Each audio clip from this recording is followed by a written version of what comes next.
जय गुरुदेव, जय गुरुदेव, जय गुरुदेव, जय गुरुदेव नाम किसका, जय गुरुदेव नाम किसका, जय गुरुदेव नाम किसका। देखो ये मनुष्य मंदिर है, भगवान ने आपको अमूल्य चीज दे दी और सब कुछ आपके सुपुर्द कर दिया। उन्होंने अपने हाथ में कुछ नहीं रखा। इस मनुष्य को अनमोल चीज देकर के पूरी आजादी और पूरा अधिकार दे दिया। किसी तरह की भी उसने जरा भी किंचित मात्र भी रोक टोक नहीं रखी है। आप आंख से, कान से, मन से, बुद्धि से, हाथ से, पैर से जैसा चाहो वैसा कर्म करो, अच्छा बुरा, उसकी तरफ से जरा भी रोक टोक निशान को भी नहीं। देश की जितनी भी वस्तुएं हैं अपनी, देश में जितने भी मानव हैं सब अपने।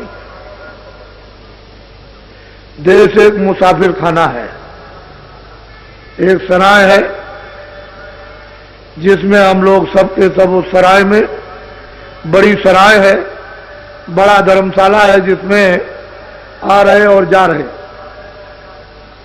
और हम सब लोगों का मिलन थोड़े से समय के लिए, ज्यादा समय के लिए नहीं है। मित्र है, दोस्त हैं, परिवार है, बच्चे हैं, माँ है, बाप है, रिश्तेदार है, कौम है, कौमियत है, ये थोड़े दिन का यहाँ मिलन। इसका भी पूरा पूरा बोध करा देना है कि मुसाफिर खाना ये परदेश है, इसमें इस प्रकार का मिलन है। तो आप लोग जितनी देर तक मिलो जुलो सद्भाव से, सप्रेम, एक दूसरे के इस मुसाफिर खाने में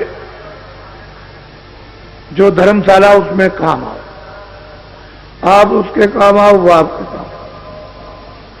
इससे परस्पर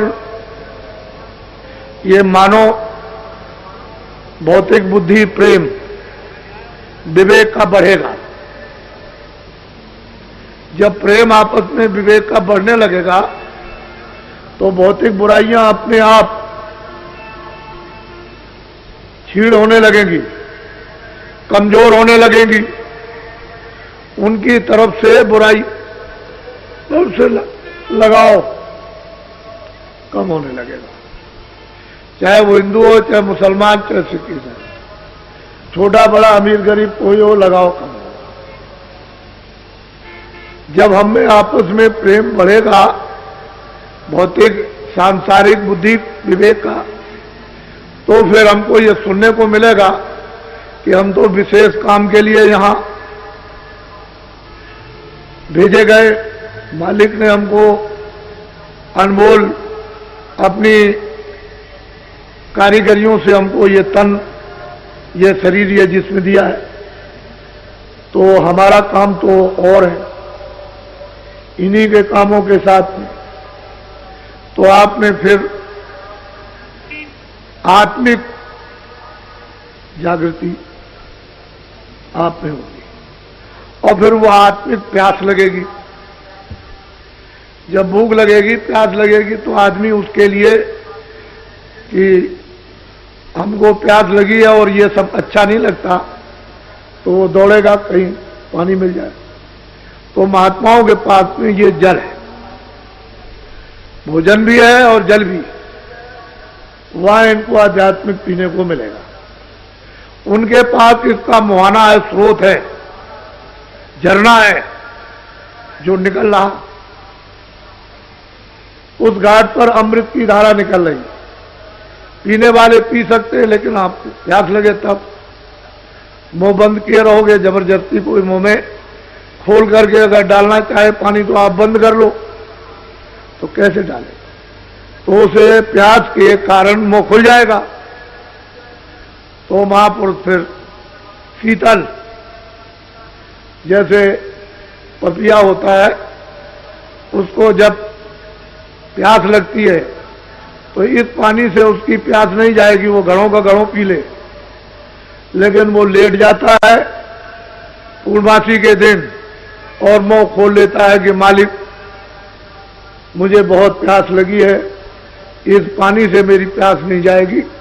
तो मालिक उसके प्रण को, उसकी तड़प को, उसकी प्यास को तो स्वाद की एक बूंद गिरा देता है, उसके मुंह में गिर जाती है, उससे वो जीवित रहता है। इसी तरह से महापुरुषों के पास जल है, भोजन है, वो आध्यात्मिक। लेकिन आप जब बाहर से अपना संबंध है, बाहर से अपने विचार और काम, भौतिक विवेक, प्रेम का नहीं बनाओगे, तब तक ये सब आपके लिए शत्रु हैं। ये चोट मारते हैं, जैसे हथौड़ी की चोट मारी जाती है, ऐसे ही शब्दों की चोट तीखी तीखी मारते हैं।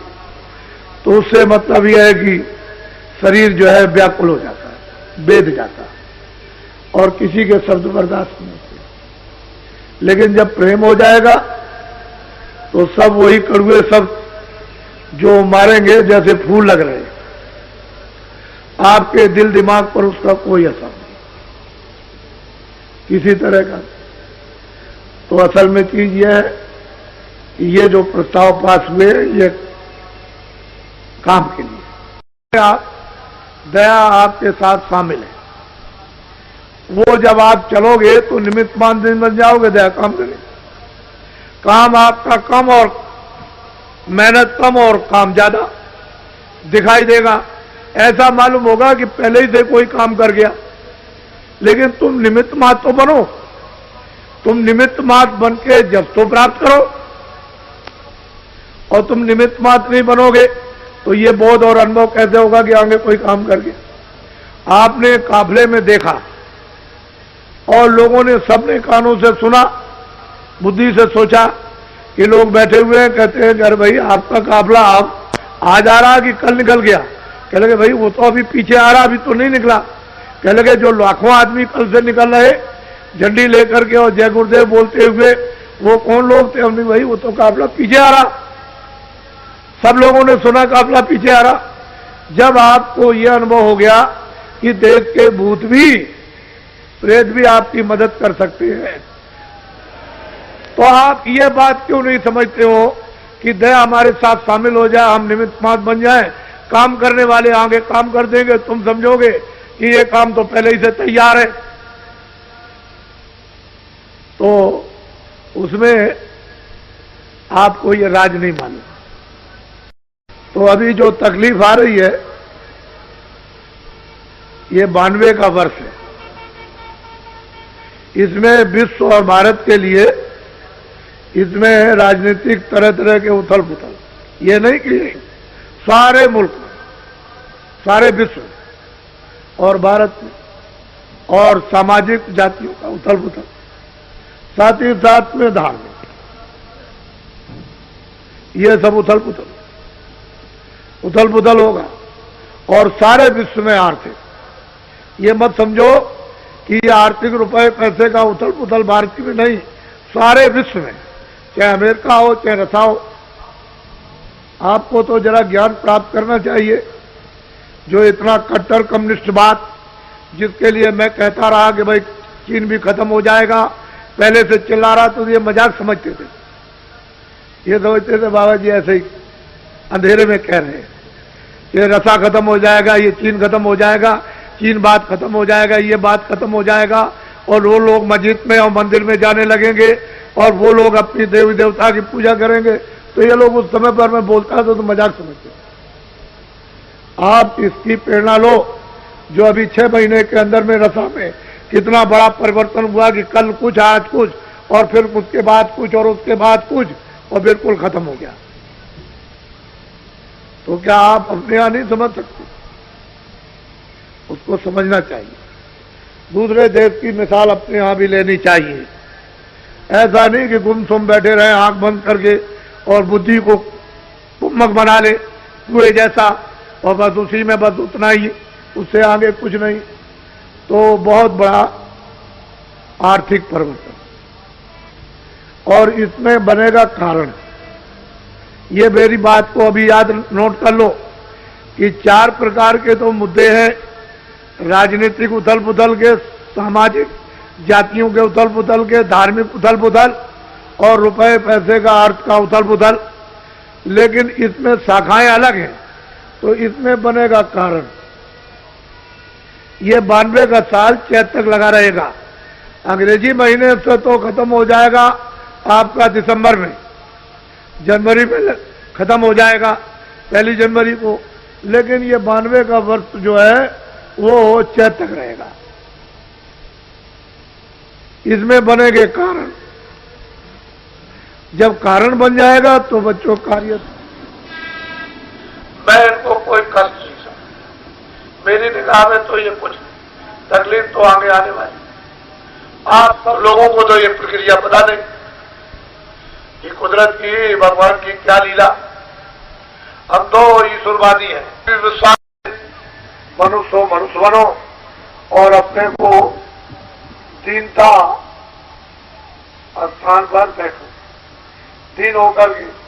तो जब दीन बनोगे तो सब लोग आपको उठा लेंगे, गोद में उठा लेंगे, सत्कार करेंगे, सेवा करेंगे। बच्चा नन्हा मुन्ना होता है तो उसको किसी भी जात का हो, उससे क्या किसी जानवर का हो, छोटा बच्चा के सब उससे प्यार करते, क्योंकि उसमें कोई राग द्वेष तो है नहीं है, तो सब लोग उसको प्यार करते हैं, उसको खिलाते भी है। तो जब तुम छोटे बन जाओगे बच्चे की तरह से, तो सब तुमको प्यार करेंगे, तुमको खिलाएंगे। तो तुमको छोटा बनना चाहिए था।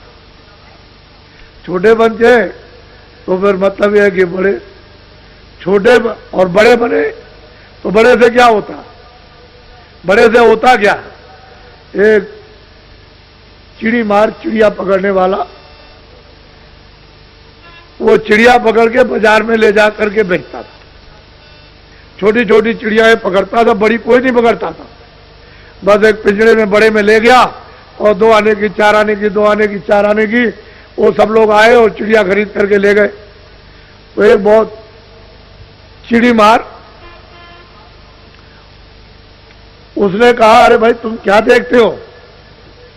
कहने लगे, भाई मैं देख रहा हूं, मुझे कोई मजदूरी नहीं मिल रही, तुम देखते नहीं हो, ये चिड़िया ले आता है और बस आकर के यहाँ फटाफट 2-3 घंटे में बेच के चला जाता है, तुम भी चिड़िया पकड़ के ले आओ। तो बेचारा उसके कहने से गया, जंगल में इधर उधर देखता रहा, तो उसको देख करके चिड़िया उड़ गई, उस पेड़ से और दूर चली गई। तो एक तालाब में एक केकड़ा था, ऐसे बैठा हुआ था इस तरह से। तो उसने सोचा कि ये बहुत बड़ा भी है, और मतलब यह है कि इसका दाम बहुत लगेगा। वो जितना चिड़िया सब बेची जाती है, जिनका दाम उससे ज्यादा इसी का दाम लग जाएगा। तो किसी तरह से उस केकड़ को पकड़ लिया, उसको पकड़ लिया और बाजार में ले गया, उसको बैठा दिया। अब वो केकड़ा ऐसे करके बाजार में बैठा हुआ, और छोटी छोटी चिड़िया सब लोगों ने 2 आने 4 आने की खरीद के चले गए, और बेचने वाले भी चले गए। वो शाम तक अंधेरे तक ऐसा बैठा रहा। तो कह ले, भाई तुम कौन हो? कह लगे, अरे भाई मैं तो आया था कि ये बड़ा है, एक ही पैसा दे देगा तुम्हें, तो ले आया पकड़ के। इसका तो एक भी नया पैसा नहीं लगा। इसके बड़े बनने से क्या हुआ? छोटी छोटी चिड़िया यानी बिक गई, और ये इतना बड़ा है, और ऐसा मूर्ख और बेवकूफ, इसका कोई भी दाम नहीं लगा। तो जब बड़े बन जाओगे तो आपका कोई मूल्य नहीं है। छोटे बन, परमार्थ में, मानवता में, मनुष्यता में तो छोटा बनना ही चाहिए। और छोटे बनते हैं तो क्षमा करना, अंग्रेजों के राज में जब लोग सेठ साहूकार मंडियों से जब अनाज खरीदते थे, जैसे चना है, तो मुझे एक मुनि मिले, कि आप कहाँ रहते हैं? कह लगे, मैं तो बनारस रहता हूं, मैं यहाँ अनाज खरीद रहा हूं। क्या खरीद रहे? कह रहे मैं चना खरीदता हूं, मद्रास में भेज रहा हूं। तो मैंने उनको 2-3 दिन ये मेहनत करते देखा, कभी 1000 बोरा, कभी 2000 बोरा, कभी 4000 बोरा रोज मतलब है खरीदने, और रोज मतलब ये कि वो ट्रेन से भेजे। तो मैंने एकदम उनसे पूछा, मैंने कि मुनीम जी ये बताओ कि इसमें मुनाफा कितना होता होगा? कह लगे साफ खर्चा काट के, अपना खर्चा, यहाँ का खर्चा, पल्लेदारी का खर्चा, और इसका खर्चा, और उसका खर्चा, और ले जाने का खर्चा, और वहां का उठाने का खर्चा, वो जितना भी खर्चा है सब काट कूट करके एक बोरे पर 4 आने बचते, 4 आने बचते। बस सब खर्चा काटने के बाद एक बोरे पर, 1 कुंटल पर 4 आने बचते, और 4 आने बचने पर भी वो करोड़पति है। तो उस समय पर कितनी मेहनत कि अच्छा से अच्छा सामान, और मतलब यह है कि ज्यादा से ज्यादा जब जरूरत हुई तो फौरन मद्रास, फौरन गुजरात, फौरन यहाँ, फौरन आसाम, और भेज दिया। और 2 आने बोरा बच गया, 4 पैसे बोरा बच गया। लेकिन वहां जनता को भूखों नहीं मरने देते थे ये लोग। आज यह है कि यहाँ पड़ोस में भी अगर चिल्ला रही हो जनता कि हम भूखों मर रहे, अनाज नहीं है, तो यहीं बगल में नहीं जा सकता, इसी जगह। तो एक सेठ साहूकारों का प्रबंध और एक इनका प्रबंध, जमीन आसमान का अंतर। ये चिल्लाते रह जाए रेडियो अखबार पर, और मौके पर वहां कुछ भी न जाए, और ये कहते कि वो तो पहुंच गया, तो जनता को चकमा दिया, धोखा दिया, पहुंचा कुछ नहीं। तो पहले सेठ साहूकार इस तरह की सेवा करते थे। और कोई आया, सेठ जी आप बहुत बड़े हैं, आप बड़े दयालु हैं। यहाँ ये सब गायें जो चरती हैं जंगल में, यहाँ कहीं भी पानी पात में नहीं है, तो हमारी प्रार्थना है कि एक बावली बनवा दीजिए। उनका अच्छा ठीक है, चलो मुनीम जी एक बावली खुदवा दो, वहां जानवर प्यासों मरते। कहीं कुआं है, जरूरत पड़ गई, आदमी कुआं बनवा दो। कह लगे बहुत आदमी आते जाते हैं, सेठ जी एक धर्मशाला बनवा दे। क्या चला? तो वो अपने उस मेहनत से के, उस कमाई में से पुण्य भी करते रहते थे। आज अगर कोई बना दे तो पैसे कहां से ले आए? तो वो भी एक काम नहीं कर सकता। तो धर्म में भी चोरी, और धर्म में भी झूठ, और धर्मशाला बनवाने में, बावली बनवाने में भी धोखा और बेईमानी। तो ये बताइए कि अच्छे आदमी किधर रह गए? एक युग जमाना ये था, अच्छी कमाई थी, सब लोग शुद्ध पवित्र रहते थे भगवान पर। अब तो सब गड़बड़ हो गया। अब तो उसकी दिशा ही दूसरी है, और वो आपको पकड़नी पड़ेगी थोड़े दिन के बाद। वो तो आप सब आपके सामने आ जाएगा, उसमें मतलब वो तो आपको पकड़ना ही है, बगैर पकड़े हुए काम होने वाला है ही नहीं। तो इसलिए उनको भी इज्जत मिलता था, कीर्ति होती थी, और वो भी समझते थे कि मेरी मेहनत में से कुछ लोगों की सेवा हो जाए, जनहितों की, तो अच्छा है। आजकल कुछ नहीं, आजकल तो सीधा दिल्ली और भोपाल दे आइए पूरी कमाई में से, तो रख लेंगे वो, और कहेंगे जो भी कमाओ ले आओ याद है। तो बेचारा क्या करेगा? इसी काम के लिए अच्छा समझता है कि ये कारखाने दुकानें सब बंद कर दी जाए तो अच्छा रहेगा। तो अभी ये दोषी, जनता कहती है ये दोषी, बदला कहते हैं वो दोषी। तो ये सब बातें जो है अनर्गल, अनविचार, विवेक में कोई चीज जानकारी में नहीं, जो जैसे आया वो पकड़ा आपने, उसकी दिशा वगैरह कुछ नहीं, बस चिल्ला रहे सबके सब। तो असल में पूरा का पूरा माहौल ही बिगड़ गया। अब धीरे धीरे आपको इस तरफ लाया हूं, और इसमें ये चीज वहां तक पहुंच जाएगी, जंगलों तक। अब ये जंगलों के लोग भी चल पड़े और अपने आप को बदलने लगे। कितने कितने डकैत और चोर जो सरनाम थे, उन्होंने सब अपने अट्टे कट्टे, बंदूक, राइफलें बाहर की, ये वो सब उठा करके जमीन में गाड़ दी, और अच्छे सज्जन बन के भगवान का भजन कर। तो कहने लगे मुझे महाराज अब कुछ नहीं करना, मैंने जो कुछ भी दुनिया में किया था सब कर लिया, अब तो मुझे अपने किए हुए की क्षमा याचना करनी है, पश्चाताप। अब मैं ये काम कभी नहीं कर सकता। जब मेरी समझ में नहीं था, मेरी समझ में आया। अब मुझको मतलब ये कुछ अंकुर, कुछ बुद्धि विवेक में आया, ये मनुष्य शरीर जो कुछ रह गया उससे कुछ काम कर लिया। तो कितने चोर कितने डकैत बदले। ऐसा मत तुम्हारे बीच में से उठा ले और तुमको लेके चले जाओ और आप कुछ नहीं कर सकते हो। ऐसे लोग यहां बैठे हुए हैं यहां पर, और अब साधु हो गए। कुछ नहीं, अब उनको तमाचा भी मार दो, कुछ नहीं तो उनको जरा कड़ी बात कर दीजिए तो बस समझ लीजिए कि आपका लापता हो गया, पता नहीं लगेगा। तो ऐसे ऐसे लोग बदल गए। और अब साधु सज्जन दयावान कि दूसरे की तकलीफ को देख के बर्दाश्त नहीं कर पाते। पहले क्या थे और अब क्या।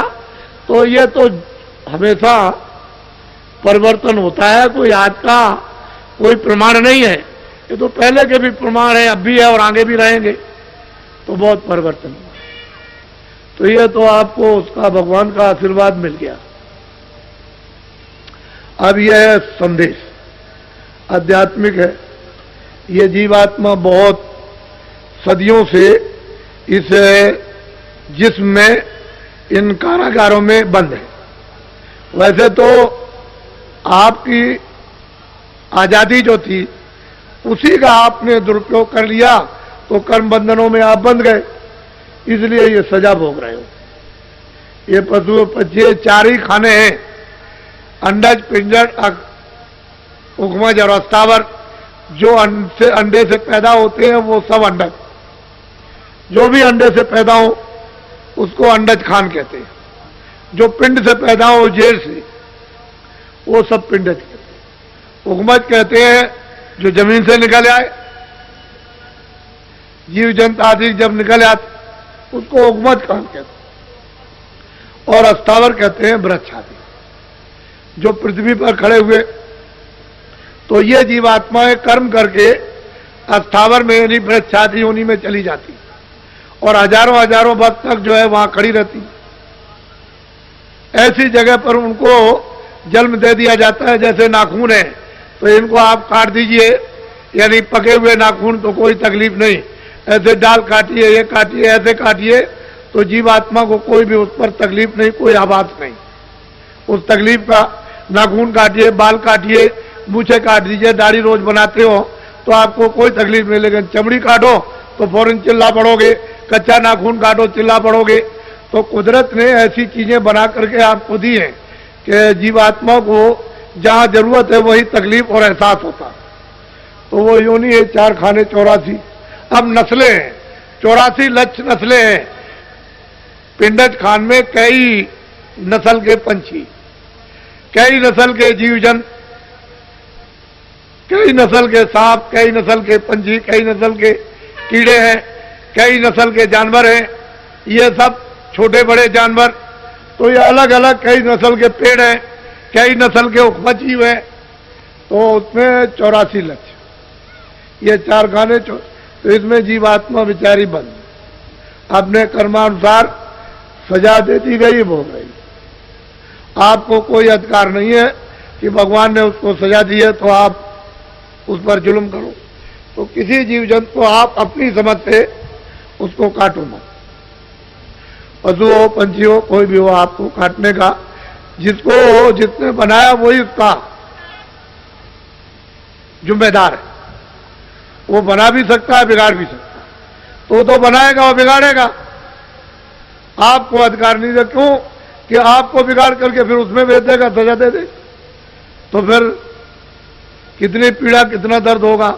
और नरक है अलग, वो दिव्य नेत्र ज्ञान चक्षु से देखने को मिलते हैं। लाखों लाखों मीलों की लग्गियां होती हैं, यानी बांस जैसी लग्गियां। तो उन पर बड़े बड़े नुकीले ऐसे कोच करके और ऐसे जलाते रहते हैं और वो तड़पते रहते हैं उसको करोड़ों करोड़ों वर्षों तक। 1-2 नहीं, कितने जलाने वाले लगे हुए, वो जलाते रहते हो, चिल्लाते हो, वहां कोई नहीं जाता, कोई है ही नहीं। कौन सुनेगा उनकी तकलीफ को।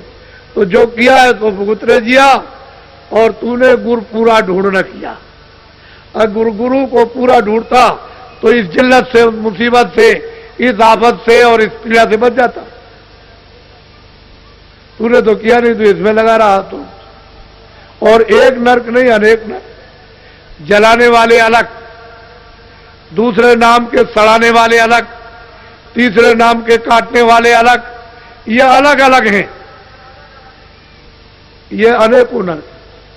उसने इनकी सजाओं के लिए सब स्थान बना रखे और वहां उनको डाल देता। रोते चीखते चिल्लाते कौन से? तो इसलिए ये मनुष्य शरीर जरा सी गलती पर अगर निकल गया तो बस फिर उसमें देर क्या लगती है, और उधर में बंद कर देगा तो आपके बस की बात तो आपके कोई बस की बात नहीं। कोई जब बाहर के लोग नहीं कुछ कर सकते हैं तो वो तो अंदर से पकड़ के ले जाती। बाहर की आंख और कान और ये वो एक दूसरे का कोई देख नहीं सकता, अंदरी से अंदर ले आए, अंदर से निकालेंगे और उधर निकाल करके उसमें अंदरी से डाल दिया, उस शरीर में बंद कर दिया बस। तो ये अवगत यानी अधोगत, ये जीव को बेचारे को मानव शरीर पा करके फिर मिल गई, और मनुष्य शरीर जो आपको मिला वो अमोलक। तो मनुष्य रूपी ये दोनों आंखों के मध्य भाग में जीवात्मा ऊंचे शिखर पर बैठी है। तो आशा तहां बासा, जल की आशा वाले जल में बासा। भाई आशा के मुताबिक तो बासा होगा, तो जल पृथ्वी की आशा वाले पृथ्वी में बासा। जो जहां आशा बांधेगा इस जड़ में वही तो उसको जन्म होगा। आपने देखा होगा पत्थर की चट्टान है और उसके अंदर एक कीड़ा, एक लंबा सा 1 फुट का 6 इंची का सामने दिखाई देता है बिल्कुल, और वो जिंदा है। अपने मतलब है कि पैरों को भी चलाता दिखाई देता है, और मतलब है बैठा हुआ है, अपना मुंह भी उठाता है। लेकिन आपने कभी ये सोचा है कि इसको हवा पानी खाना कहां से मिलता? उसकी आशा इतनी तीव्र जड़ में कि देखिए उसको जड़ में जन्म दे दिया, और उस पत्थर के अंदर उसकी परवरिश हो रही है। तो कहते हैं अजगर करे न चाकरी, पंछी करे न काम, दास मलूका कह गए सबके दाता राम। तो आप अपने में विश्वास क्यों नहीं करते हो कि जो उसने प्रारब्ध हमारे लिए बना वो तो हमको सब मिलेगा, अब कुछ कर्म कर लो, कुछ भगवान का भजन कर लो। तुम इसके लिए रात और दिन लगे पड़े हुए हो, न तुम समझते हो अच्छा न बुरा, इसमें लगे हो। तो ये कुकर्म जो हो रहा तो फिर मनुष्य शरीर मिलेगा। तो ये जहां आता था आप समझते नहीं हो, आपको मालूम ही नहीं। लेकिन ये जीवात्मा जो दोनों आंखों के बीच बैठी हुई है और अंधकार में अगर तो यहां जगा लो, इसकी आंख खोल लो, कान खोल लो, तो इसमें चेतनता ना आ जाए वापिस। और ये चेतन जब जगे तो उस चेतन को प्राप्त कर ले जो भंडार है, ये यहां से निकल जाए। फिर ये जन्म मरण में क्यों आएगी, क्यों सजा भोगेगी? वो तो ज्ञान रूपी अग्नि में ये सब, वो तो जल है, उसमें सब सफल हो जाएगी। और सच्चे अनुभवी महात्मा मिल जाए तो फिर ये हमारा जो जीवन बचा हुआ था, असली चीज ये है कि ऊपर जा रहे तो आपको तो ये सब कुछ नहीं। मैंने बताया था कि मन है, बुद्धि है, चित्त है, काम है, क्रोध है, लोभ है, 10 इंद्रियां हैं, इनकी अलग अलग डोर है। आंख की अलग डोर, कान की अलग है, नाक की अलग है, सबकी अलग अलग इंद्रिय आ जाते हैं। आप क्या जाते बड़े बड़े जगह में तब करने वाले और लोगा भाव है। इसको महापुरुषों से माया भी डरती है, काल भी डरते हैं, और मतलब देवी देवता भी डरते हैं। और महापुरुष न मिले तो तो आपको ये चक्कर में जाना। तो आपको जब किसी को मालूम ही नहीं है कि डोरी किसके हाथ में है तो वो भंडार है, इसको उसमें पहुंचाना है। इंद्रियों का इंद्रियों में, काम का काम में, क्रोध का क्रोध, तभी काम बन सकेगा। नहीं जीव का कौन काम करने वाला है? धोखा दिया। तो ये सब अंदर में जब दिव्य नेत्र ज्ञान चक्षु जब खुलता है और कान खुल जाते हैं और अंधेरा चला जाता है, प्रकाश इस सूरज से, चंद्रमा से, तारों से बहुत ज्यादा सामने जब प्रकट होता है, वो सब एक ही घटना में इतना चिल्लाया जाता कि वो दर्द फैल गया। पृथ्वी पर फल नहीं रहेगा, अनाज नहीं रहेगा, तड़प तड़प के बच्चे को मारोगे, बच्ची को मारोगे, प्राण को भी रक्षा के लिए उसको मार दोगे, वो चली जाएगी कहीं बाहर, तब तक बच्चा घर में है, अनाज है नहीं, तो बच्चे को मार के खा गए। पता ही नहीं, जब कुछ नहीं मिला तो औरत को मार दिया, औरत ने रात को आदमी को काट दिया, समझ गए, प्राणों की रक्षा के लिए, क्योंकि घास है नहीं, चलो बरपत्ती फल है नहीं है। तो जब ये नहीं रहेंगे जंगल में घास नहीं, तो जानवर तड़प तड़प करके चारों तरफ दौड़ेंगे और गिर जाएंगे। जो जिसको पाएगा वो एक दूसरे को खाएगा। वो तो बहुत ही, यानी मतलब ये है कि ऐसा मतलब ध्यानो दृश्य है। जब क़यामत आती है महाप्रलय, तो बहुत पानी नहीं मिलेगा, आप जंगलों में आग लग जाएगी, घास का नाम नहीं थी, ये जानवर मरने लगेंगे, वहां जल जल के कितने जीव जल जाएंगे, दर्दनाक, कोई वर्णन नहीं करता। और फिर पानी को मतलब अग्नि सोखती है, तो ये जल के जितने भी जीव हैं ये सब एकदम बाहर तड़प तड़प करके, पानी की बूंद नहीं मिलेगी, तड़प तड़प करके, जब तक जो है तो एक दूसरे को तड़प तड़प करके, इसी अग्नि को वायु सोख लेती और वायु को आता। न यहाँ मंदिर, न मस्जिद, न ये पृथ्वी, न वायु, न कोई गीता, न रामायण, न उसी आकाश। जब इतने वायु को खींच लिया तो आकाश में सब, और आकाश और सब को माया वस्तु में, तो स्वर्ग और वैकुंठ जितने भी 14 भवन, 14 लोक और 14 तलों के साथ ये सब ब्रह्मा महादेव, जितने भी देवी देवता, ये 9 करोड़ दुर्गा, 10 करोड़ शंभु और 33 करोड़, ये सब के सब पूरे के पूरे सिमट जाते हैं महाराज। और उसे आद्या शक्ति को निरंजन भगवान ने सुना, और निरंजन भगवान को और इसको सब ऊपर माया बैठी, वो सबको समेटती है। जितने भी वहां के लोग सूक्ष्म है वो सबको समेट, फिर इनको सबको समेटते ब्रह्म, ये सब समझते थे। जितने आने को लोग उनके बाद सरकार सबको समझते थे, कुछ नहीं। इतने जो जहां निरंजन भगवान ने उसी की आवाज पर तो ये सब रचना टिकी हुई है, तो धीरे से बंद कर दिया, क्षणों में कुछ नहीं।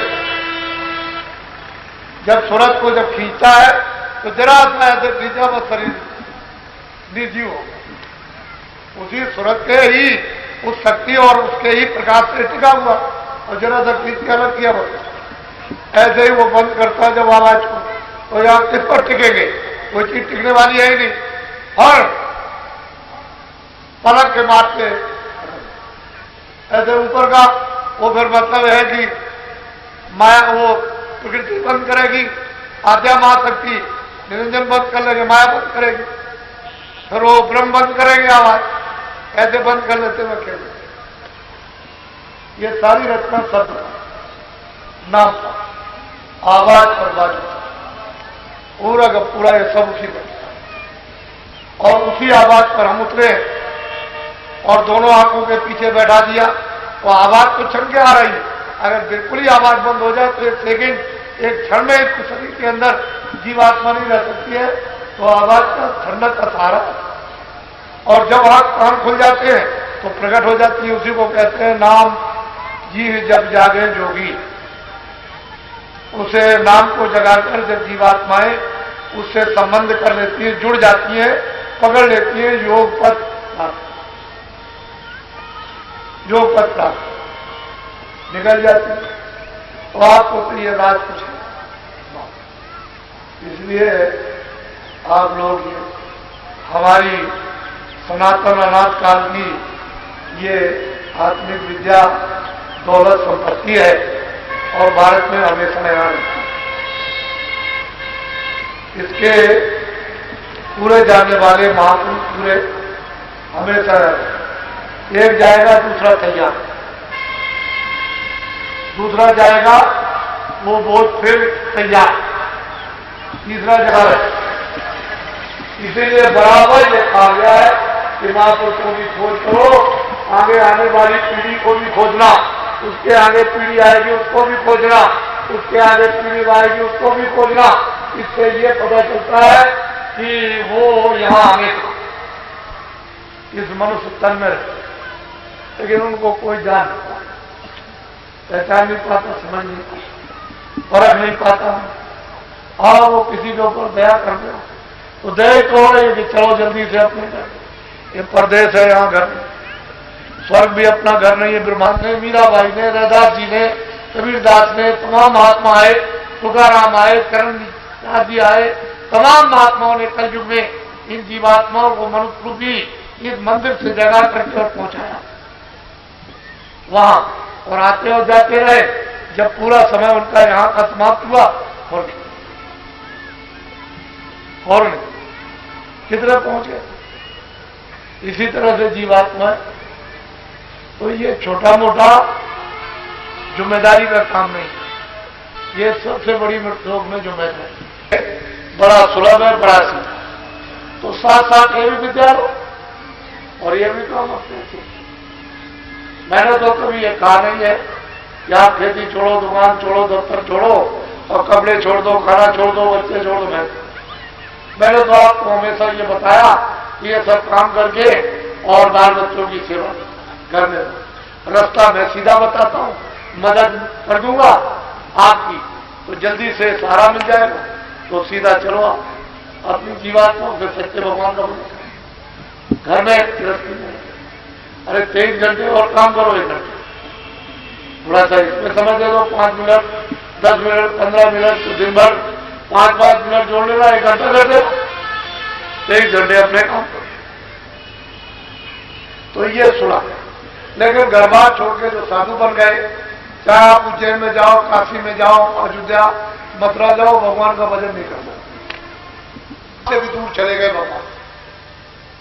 एक भूसा से भगवान नहीं मिलता, दाढ़ी बाल पढ़ने लिखने से मिलता नहीं।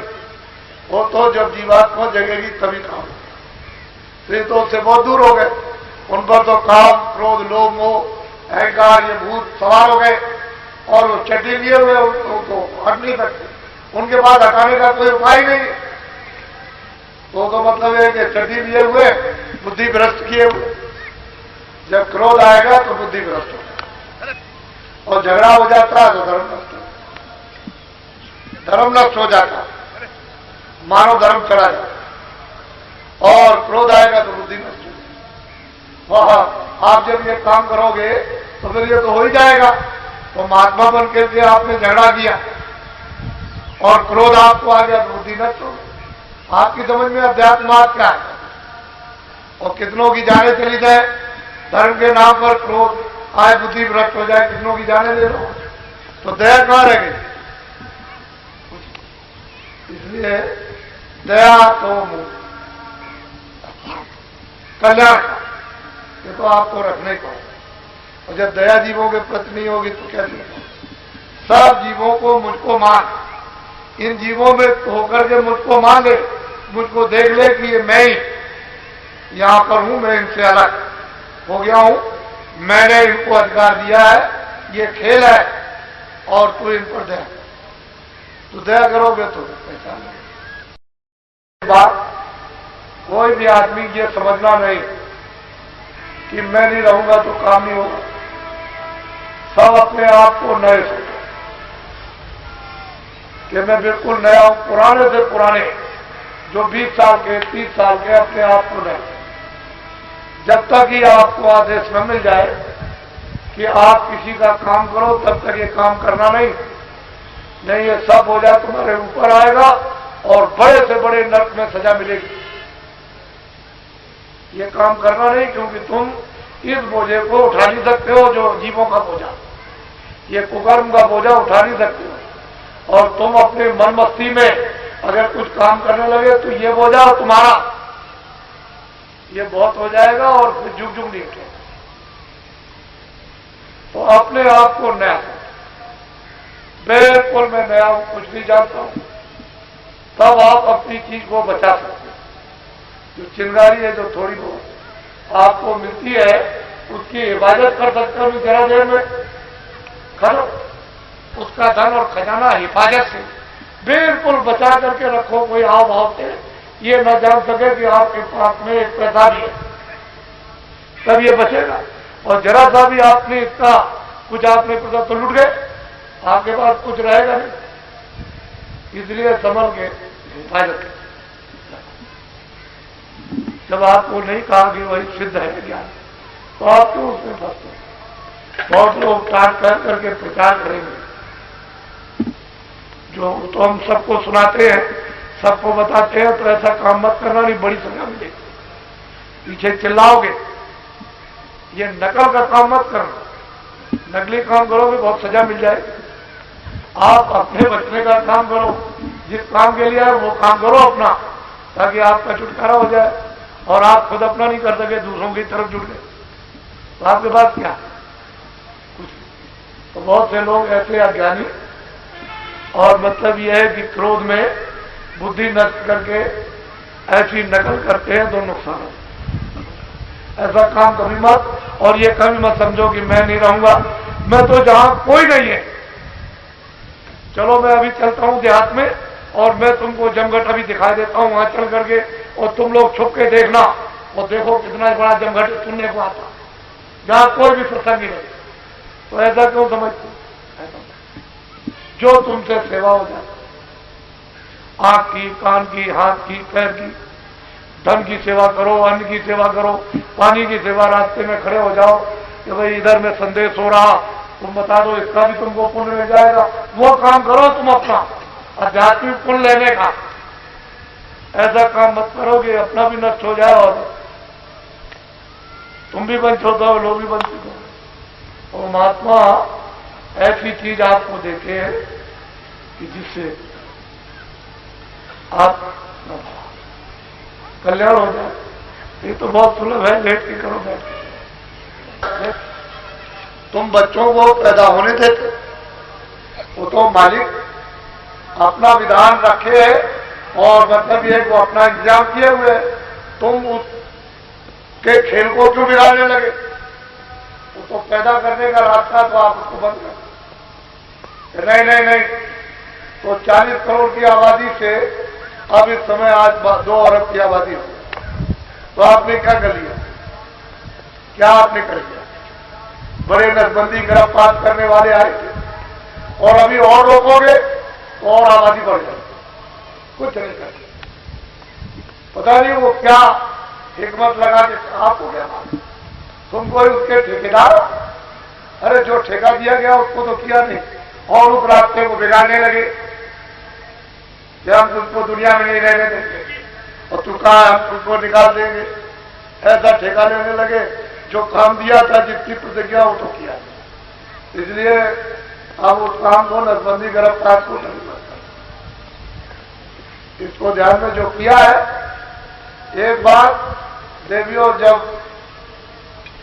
महीने में मासिक होता है, तो आप लोग 5 दिन तक कभी स्नान मत करो, हाथ पैर धो और कपड़े 10 बार बदलो,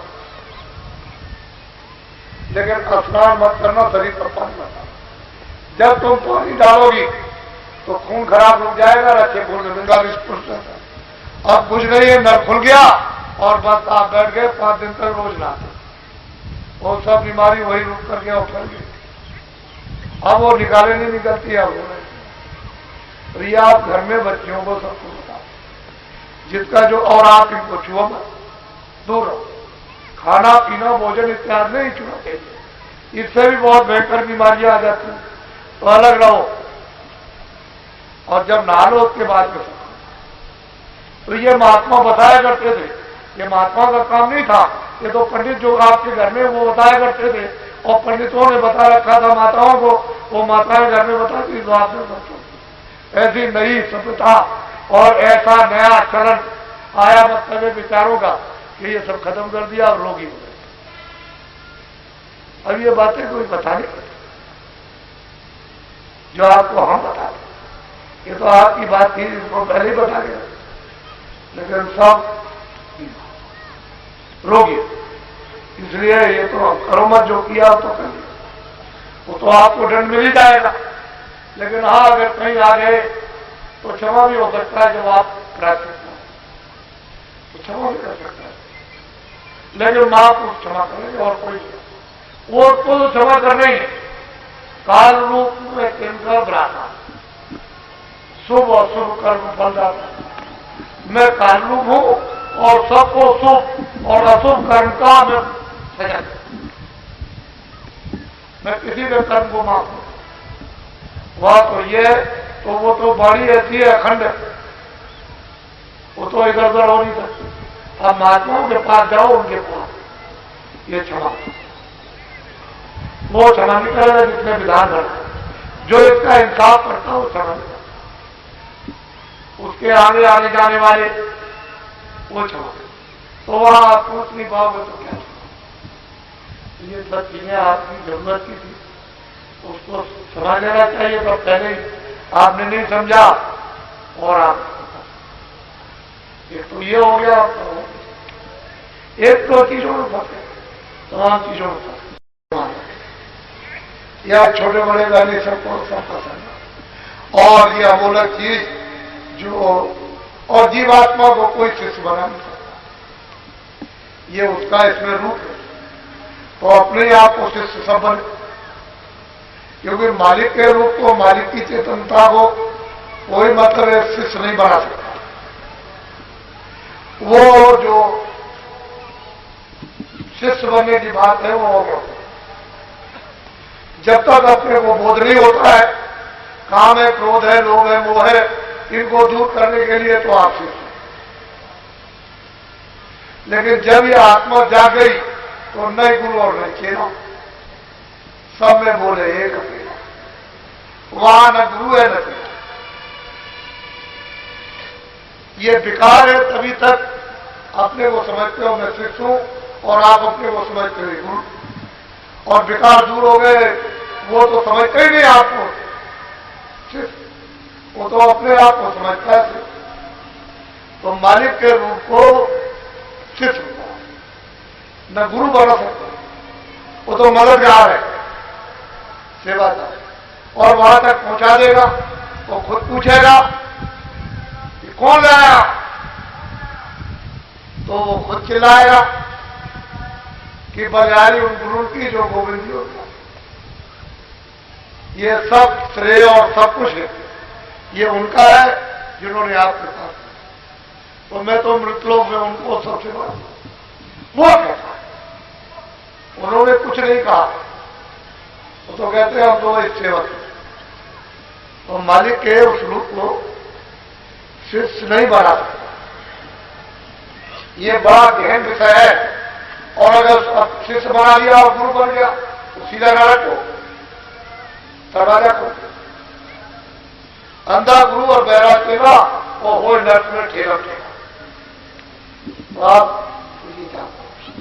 ये विद्या आपको उस तरफ ध्यान रखें, तो आप इसको प्राप्त करो, जो सरलता से आसानी से मिले उसको ले दो।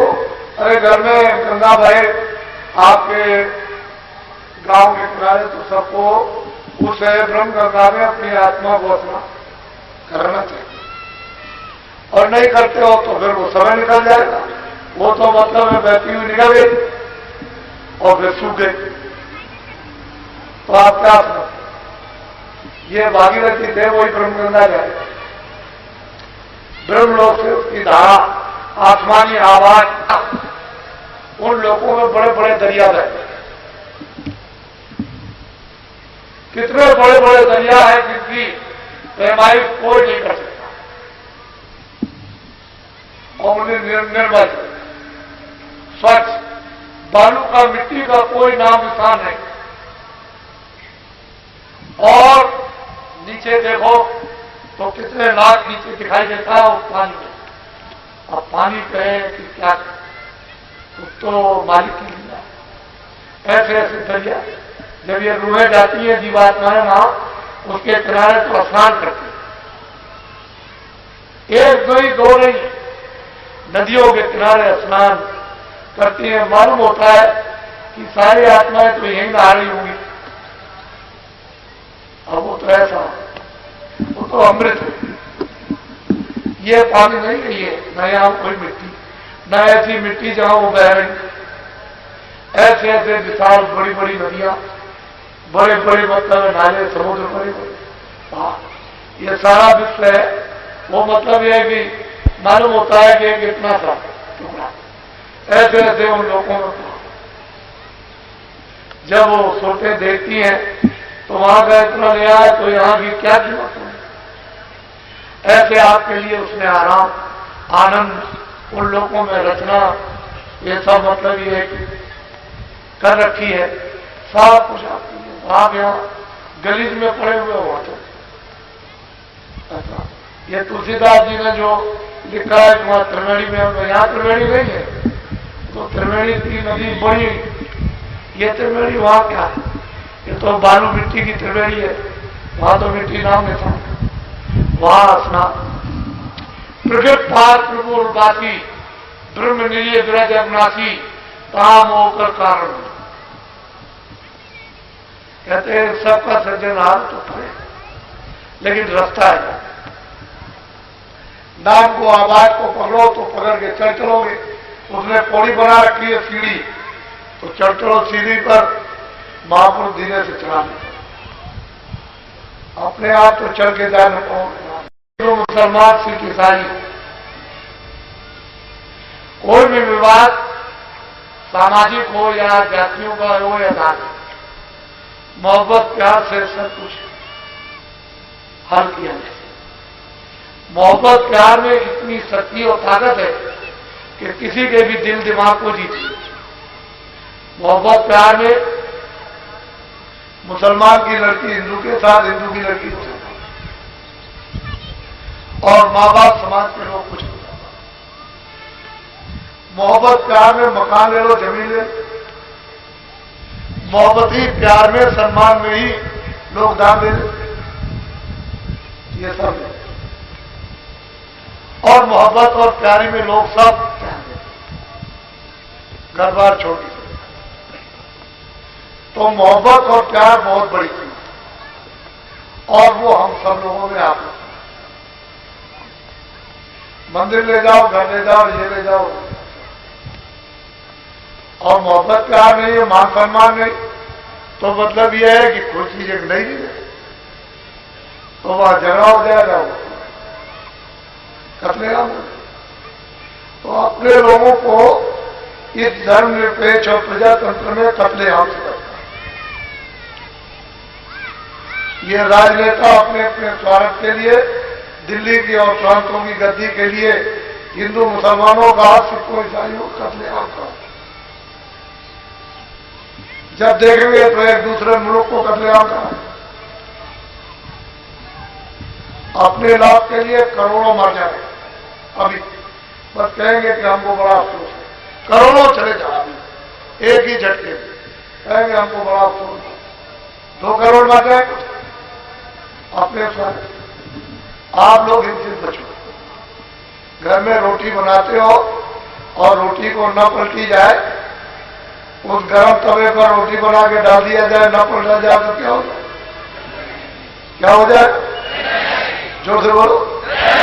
तो ये तो आप समझते हो कि जल जाएगी, और कुत्ते को बुलाओ, चुकाओ और रोटी डाल दो तो सूख करके चला। लड़के को अगर दे दोगे तो ठीक है, ऐसा है। जली रोटी किसके काम आई? रोटी भी गई, लकड़ी भी गई, और मेहनत भी की। आपने सब बना, क्यों कि विचार ही केवल इतना ही तो आपको करना था कि तवे में डाल के पलट गए, तो आटा भी चला गया, मेहनत भी चली गई, और रोटी भी, किसी का काम नहीं।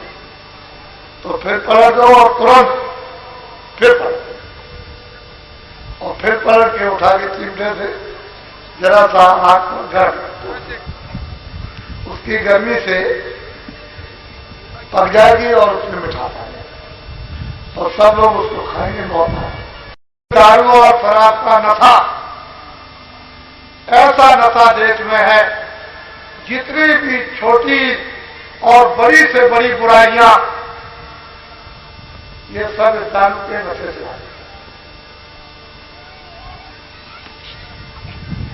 अगर एक नशे का देश में त्याग हो तो 90% बुराइयों का नशा चल रहा है, और करके देख लीजिए आप। बाकी जो 10% रह जाए वो तो अपने से ठीक कर लो तो ठीक। तो आप जो कमजोरी जाहिर करते हुए जाए, इससे आमदनी होती है, तो बुराई से आमदनी करके और फिर इनकी भलाई का सबब ये तो जब आप चोरी और डकैती का धन इन पर खर्च करोगे तो इनका भी असली करा जाए, वो भी हाथ से निकल जाए। तो ऐसा मत बोलो जय गुरुदेव, जय गुरुदेव। नाम किसका? जय गुरुदेव। नाम किसका?